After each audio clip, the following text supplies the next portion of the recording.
Hi, and welcome to this section on anatomy of a laptop.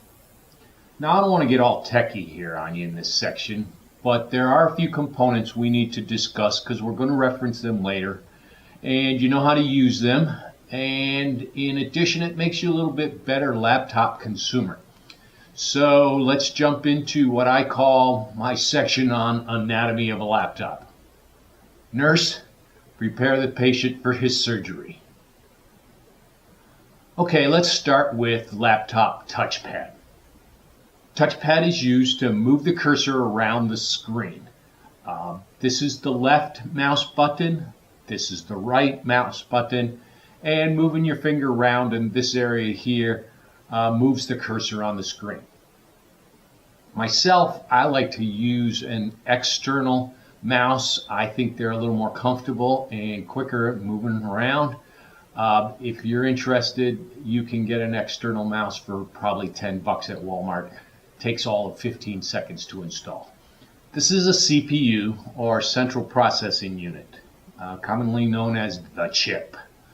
The chip is the brains for any laptop. It knows how to execute all the logic associated with the programs you're going to run. When it comes to the manufacturing and the purchasing of chips, there's really only one guy in town, and that's Intel. Currently, Intel has 4 families of chips that they'll sell you.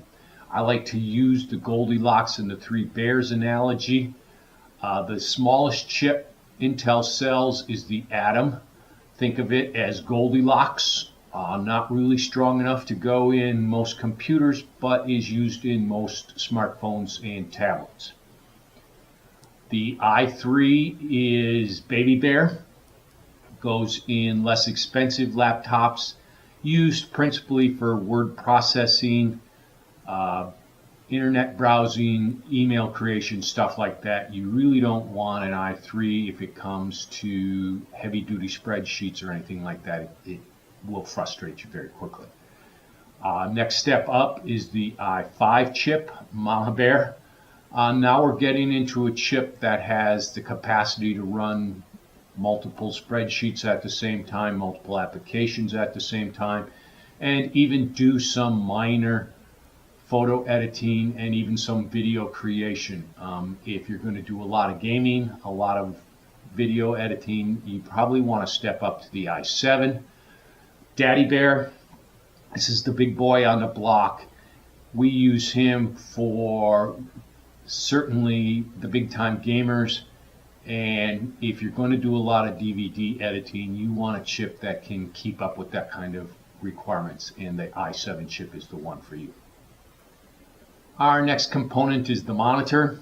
Real easy here, really only 2 factors you need to think about. The first is size. Laptops range from about 9 inches up to about 18-inch monitors. If you're a jet setter and you're on the road with your laptop all the time, you want to be down in the low end of that range. If you're doing a lot of gaming and mostly spreadsheets, multiple applications at the same time, then you probably want to be at the top end of that. Regardless, keep in mind that in a later section we're going to learn how to hook up an external monitor. Doesn't even matter what size monitor you have when you're using an external monitor, because now you've got all the space you need. The second factor to consider with respect to monitors is resolution. This refers to the number of points of light or pixels which can be shown on the monitor at any single point in time. Here my recommendation is real simple. Bigger is better. You're going to have much higher quality image on your screen if you have a higher resolution. 1600 is not out of the realm of most people being able to afford that. I'd simply recommend going as high as you can afford.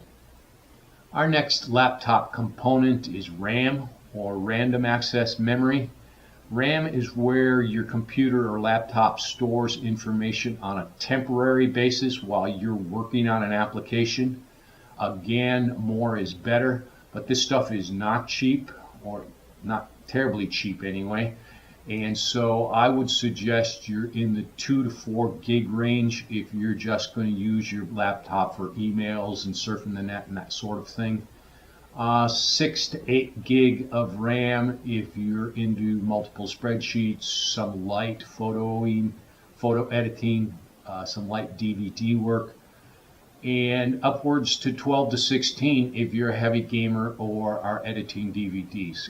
Again, it's one of those that if you don't spend the money now, you're going to spend it again later because you're going to get frustrated if you don't have it. Our next component to learn about is the hard drive. This one, my recommendation is the exact opposite of the others.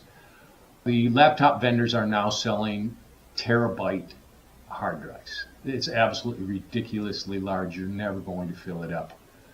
For example, on my laptop now, I have about 21,000 digital photos. My wife's heavy into digital photography, and about 6,000 individual songs because she takes these photos and puts them into DVDs. All that combined is less than 100 gigabyte of information. You just can't fill up a terabyte hard drive, so save yourself the money and get the smallest one the vendor puts in. What's the good news? They're not terribly expensive, so the difference between a 300 and a 500 gigabyte hard drive is probably $25. One point to mention with respect to hard drives is it's very much a fad now for the vendors to sell you an SSD, a solid state drive. Glorious waste of money. Please don't do it. All they are is a little bit faster and start your laptop just a little bit quicker. This is the definitive sales gimmick. I'll run away from this one. Our final laptop component is its ports. Ports are the little holes in the sides of the laptop into which you plug cables connecting other devices. This one is real important. You never have too many is the short answer, particularly some labeled USB. We'll study it in section 9 in more depth, but for right now, the rule of thumb for Rick is ports, more the better, particularly USB, where anything less than 2 or 3, and you're going to be trading up in a very short order. Okay, that concludes our very short section on anatomy of a laptop. Let's do a quick review. We talked about monitors and how really the size of your monitor is a function of how you work with it. If you're Joe the jet setter, you might want something smaller. If you're running multiple applications at the same time, you might want to go larger. Second factor in considering a monitor is resolution. Here it's real easy. Bigger is better. The higher the resolution on your monitor, the better you're going to get images on that same screen. Next, we talked about the CPU, or the central processing unit. Remember the Goldilocks analogy, and you won't have any trouble remembering the chips. The atom is Goldilocks. You really want to keep that guy in your tablet or your smartphone and not in your laptop. i3 is a low-end chip, just fine if you're running 1 or 2 applications at the same time, internet surfing, email, stuff like that. The next step up is the Mama Bear chip, or the i5. The i5, you're starting to get into multiple spreadsheets, some photo or video editing, and very light gaming. Daddy Bear is the big boy on the block, and that's the i7 chip. If you're a big-time gamer or doing any kind of DVD editing in large scale, that's the chip you're going to want to purchase. Next, we learned about RAM, or random access memory. This is scaled to the workload you're going to use your laptop for. RAM is where your laptop temporarily stores information while it's working on an application. So if you're working on one application at a time, 2 to 4 gig is going to be just fine. If you're doing 2 or 3 applications at the same time, and maybe one of them's a spreadsheet, another one's a video editor, for example, you might want to go to 6 to 8. And finally, if you're a big-time gamer or big-time DVD editor, you want to be up in the 12 to 16 gig range on RAM. Next, we talked about hard drives.